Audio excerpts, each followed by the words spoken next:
Hi guys, I'm going to try and explain what I've been doing with my alternator conversion to a permanent magnet alternator, and I'm going to explain by a series of pictures that I made, or diagrams. There's no casing to the alternator in this picture, it's just an outline drawing of the main parts. We've got the stator, which is represented by these two red lines, a stator coil here, a stator coil here. There would be 6 of these, but I've only drawn 2, and in fact they are embedded in the stator in real life, but I haven't bothered to do that because it just makes them harder to see. So you've got stator, stator coil, and the only other thing that's worth noting is that the wires in the stator coil run like this. So in other words, they run in this view from left to right. And the only reason I point that out is that when you look at the rotor, the rotating part, the wires that form the coil on the rotor coil, they go around the rotor. So in effect, in this view, they appear to run up and down. Now, of course, these connect out to brushes, and these brushes power this rotor coil and turn it into an electromagnet. The more voltage you put here, the stronger the electromagnet you get here, the more voltage and current you can get out of the stator coils. So in other words, if you need more power from your alternator, then it automatically increases the voltage here, and then this increases the electromagnetic field and you get more power out. So that's how it works. This whole rotor spins on a spindle running through the middle, and that's mounted on a couple of bearings, one at each end, so that the whole thing's smooth and spins nice and smoothly. The rotor itself is almost a solid block of steel, except in this case the block was separated by a sort of plastic filler in the middle, which you couldn't see because it was underneath the coil of wire, and so it was in effect 2 halves. It was a north half and a south half, but there was still a steel rod connecting the two right down through the middle, and I'm not sure how much this end was touching that end because of, like I say, it looked like there was something plastic in the middle. It's possible that that's not the case. It just looked like it was in the way, and it wasn't. But there were definitely 2 halves. When I took this to pieces, finally, I ended up with a sort of spiky toothed wheel at this end and a spiky toothed wheel at this end. Now I don't know for sure, but I'm assuming that these spikes are so that when this becomes an electromagnet, the field at this end is concentrated to a point. So in other words, if this was the north end, and we'll assume it is, then we would end up with a sort of concentrated northness, as you like, that would run along that point. And then from this point we'd have another concentrated north field running along that point. And at the other end we get the opposite of that, so we get a south field at this end, and that's running along this point, and then another south field. And there are 6 of these north points, 6 of these south points, and there are 6 stator coils. So it would appear that you get 1 north and 1 south per stator coil. So 6 coils, 6 norths, 6 souths. And the interesting thing to note here is that whenever the south field is concentrated, it is concentrated at a point which is halfway between 2 norths. And whenever you get a concentrated point for a north field, it is concentrated at a point which is halfway between 2 south fields. So as far as the stator is concerned, as this rotor rotates and it goes round and round this way, first it sees a south field, then a north, then a south, then a north, then a south, then a north, then a south. So in other words, there is a constant rotating field past the stator coil, which is going north, south, north, south, north, south, north, south, all the time the rotor is turning. Now if we look at another picture, here we have just the stator coils. 1, 2, 3, 4, 5, 6. Now remember, these are actually arranged in a circle, so if that's one end where the electricity supply is connected, and then this is the other end, these two ends would actually be close to each other because this whole thing will go round in a circle. And the way this is arranged is the wire comes in, runs through the stator, comes out the other end, loops across, goes back through the stator, comes out the other end, loops across, and so on, until it's produced a number of coils in the same spot.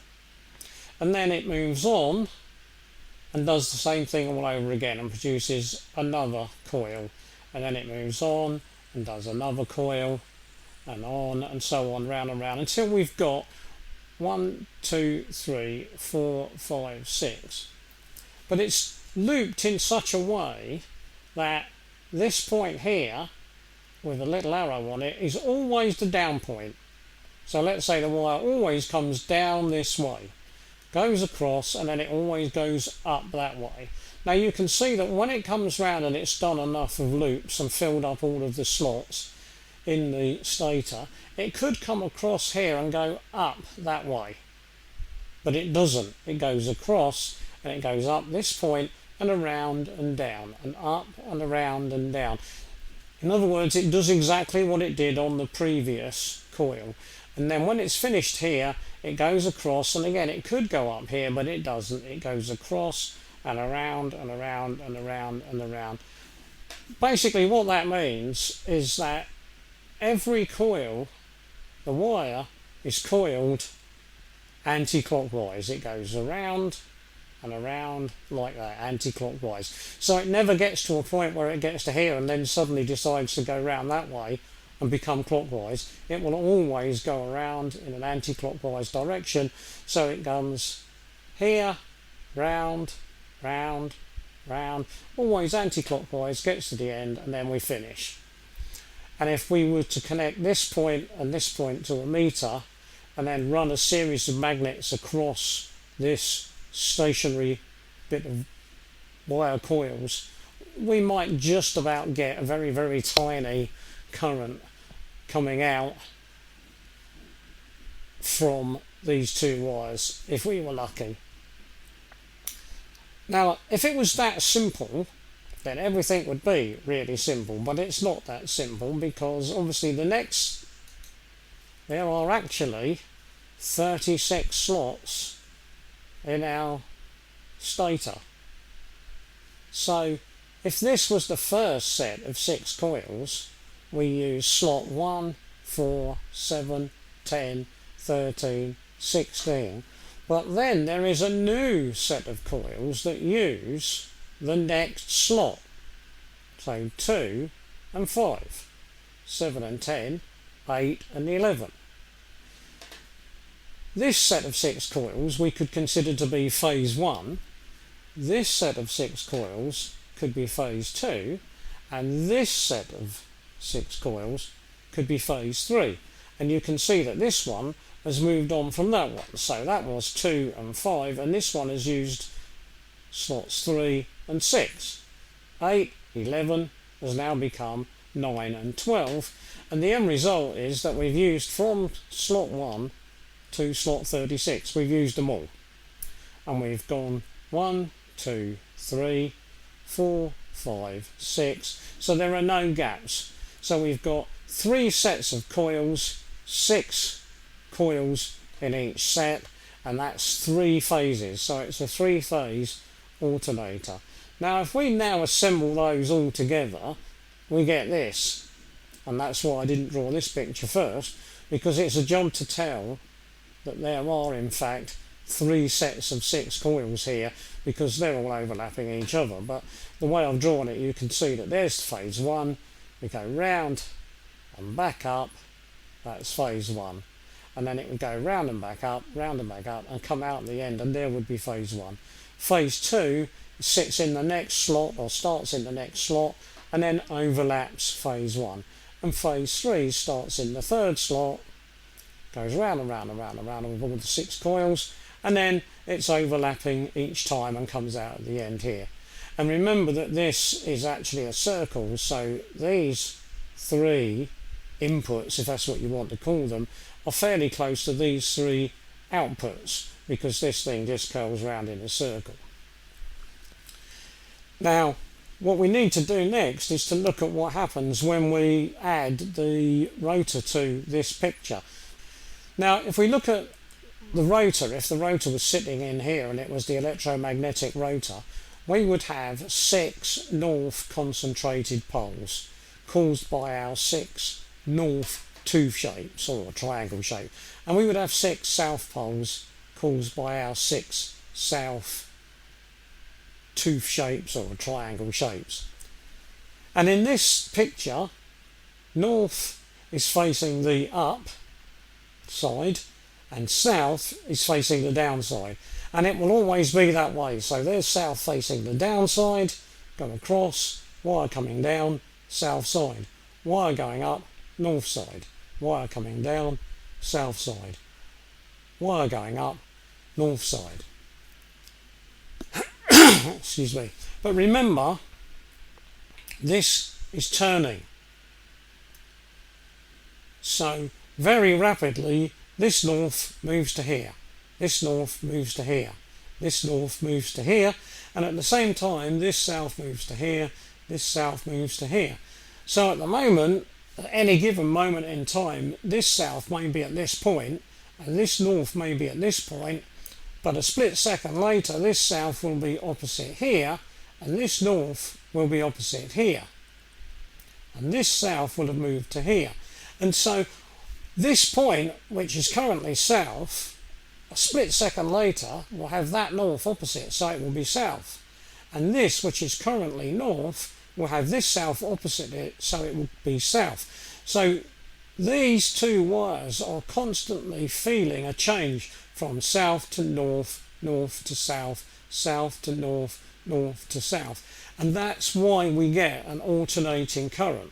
So the actual current that we get flowing from this wire and this wire will be an alternating current.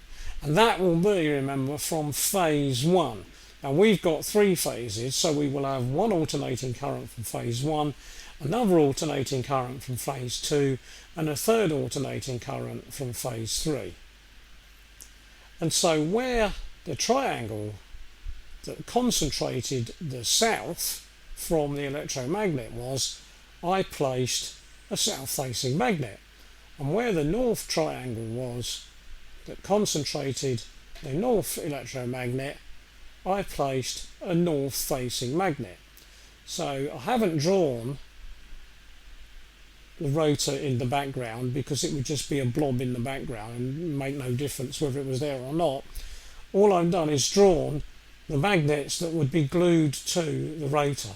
So south, north, south, north. Excuse me. And they are glued exactly where those triangle parts were on the electromagnet. So these magnets are in exactly the same places as they would be if they were on an electromagnet. And it goes south, north, south, north, south, north, just like it did before, only this time they're permanent magnets. And don't forget, the magnets move because the rotor is constantly turning. So although this south is here and that north is there, if all of these move on, then this south will become here where that north is, this north will move to there where that south is, and that south will move to there where that north is. And so for this pair here, it currently looks like south-north, but it will be constantly changing from south-north to north-south, south-north to north-south. So it will constantly be changing, so the current out of this wire and this wire will be an alternating current. And as before, I've still got 6 coils of wire making one phase, and I've got 3 of those. and they all rest in roughly the same place. So I've got 3 phases coming out at the end. And that was my first experiment with the magnets. I just used 6 south-facing magnets, 6 north-facing magnets, so I copied the electromagnet. So that was my first go. And if you've watched the videos, you will know the result was very poor indeed. Here's the original alternator picture that I had. I've just taken off all the electrical parts, so the brushes, the wires, the coil of wire, the tooth shapes. I've taken all those off, left the rotor as a sort of block, and then I've shown where the magnets would be glued on to the rotor. So they would go south, north, south, north, south, north, south. So they would be there. And don't forget, there are 6 coils, and now I've got 6 south-facing magnets and 6 north-facing magnets. So as far as the stator coil is concerned, it has south, north opposite it, and then as it turns, south, north opposite it, as it turns, south, north opposite it. But of course, it actually first of all gets south, north, and then if it turns just enough to get the north opposite the south point, it becomes north, south. So it actually gets south, north, north, south, south, north, north, south. So that's what it experiences. So the output is an alternating current. That was my first experiment. My second experiment was to double the number of magnets. And so what I did was I put in the gap between this south and this north, I put another south-facing magnet. So it went south, south, north, north, south, south, north, north.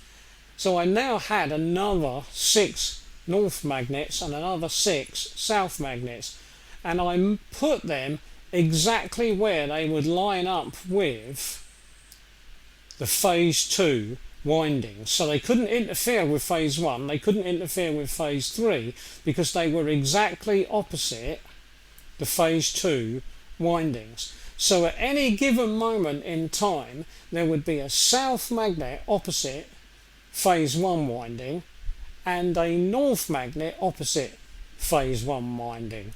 And at exactly that same time, there would be a south magnet opposite phase 2 winding and a north magnet opposite phase 2 winding. There would be nothing opposite phase 3 winding. And the reason for that is I cannot physically fit any more magnets on the rotor. So although there is a tiny gap on the rotor between the magnets, there isn't a big enough gap to put another magnet in to be opposite phase 3. That doesn't really matter, because compared to the original electromagnet system, with that there were 6 norths and 6 souths, so you could only ever be opposite phase 1, phase 2 or phase 3. You could never be opposite phase 1 and phase 2 at the same time, and you certainly couldn't be opposite phase 1, 2 and 3. It just wasn't possible. With this system, with the permanent magnet system, I've got magnets opposite phase 1 and opposite phase 2, but not phase 3. So it's actually an improvement. I've got magnets opposite 2 phases at once compared to 1 phase at once. Unfortunately, you don't win much from that improvement, because what I have discovered is that permanent magnets are very, very weak. I mean, they're sold as super strong magnets, and I bought the strongest I could find. But when you compare them to an electromagnet, they are, I don't know, 10 times weaker, 20 times weaker. I don't know how much weaker they are, but electromagnets are much, much, much stronger. This is very easy to see, because when I finish making the permanent magnet alternator, I can turn the spindle by hand easily. There's a little bit of cogging as the rotor tries to attract the stator, but it's not really that difficult. You can turn the rotor quite easily by hand. But if you go back to the original electromagnet alternator, connect that up to 12 volts and then try to turn the spindle by hand with your fingers, you can't turn it. The electromagnet's too powerful. You just can't turn it. Now, I don't know, I haven't tried to measure the difference, but clearly the difference is quite considerable. And that's not surprising when you think that the amount of power I managed to get out of the permanent magnet alternator was very poor. It was very poor indeed. I got very little voltage and very little current, whereas as soon as I wired up the original the original electromagnet alternator, I got considerably more voltage and considerably more current. And so there is a massive difference between the permanent magnet alternator and the original electromagnet type as far as I'm concerned. There just is. Now, can I improve on the permanent magnet alternator? Well, one thing I discovered was, yes, you can if you spin it faster, but spinning it faster is not all that easy. And, of course, you start to wonder just how safe it is. The fastest I've spun it is at about 3,000 revs per minute. I'm not keen on going faster than that, but at 3,000 revs per minute, I'm not getting anything like the voltage that I would like. Another thing that I could do is change the gap between the rotor and the stator coils. Because there's no doubt in my mind that when you look at the original electromagnetic alternator, the gap between the rotor and the stator coils very small, perhaps the thickness of a piece of paper or two pieces of paper together, whereas the gap between my rotor that I made and the stator coils is huge compared to that. It's probably 2-3 millimeters. It's probably that big. Now, I would like to do some experiments where I close that gap up, but the big problem with that is that I need either to make the rotor fatter and use the existing magnets, or get some fatter magnets. And both of those options has been a bit of a problem, because I'm having problems sourcing a block of steel that's bigger to make a bigger rotor. You wouldn't think it would be difficult to source, but apparently it is. And the other problem, of course, is just sourcing fatter magnets. I could glue on fatter magnets, but the only place I can get magnets at a reasonable price is by ordering them from China, and they're still fairly expensive, and they take 2 to 3 months to arrive. So that's another problem with this whole experimenting thing. Of course, another thing that would be nice would be to just increase the power of the magnets, but I don't think anyone sells or even makes magnets any stronger than the ones that I've got. I think the ones that I'm using are either N50 or N52, and as far as I know, that's the strongest that's available at the moment. So at this moment in time, I'm not sure how I can go any further. I've seen lots of people on YouTube showing amazing performance of ordinary alternators and magnet alternators, but I cannot manage to replicate that with the alternators that I've got. Maybe I've just got the wrong alternators, I don't know, but I cannot replicate other people's performance. In fact, I can't get anywhere near it. I'm not sure if this is the world's most boring video, but I just wanted people to see what I think I've managed to learn from the experiments I've done so far. And if you're watching this and you know that everything I've said is nonsense and I've done it all wrong, well, feel free to put that in the comments, because I would love to know what I'm doing wrong, because I'd love to know why other people get much better results than I do. Anyway, if you made it to the end of this, thanks for watching.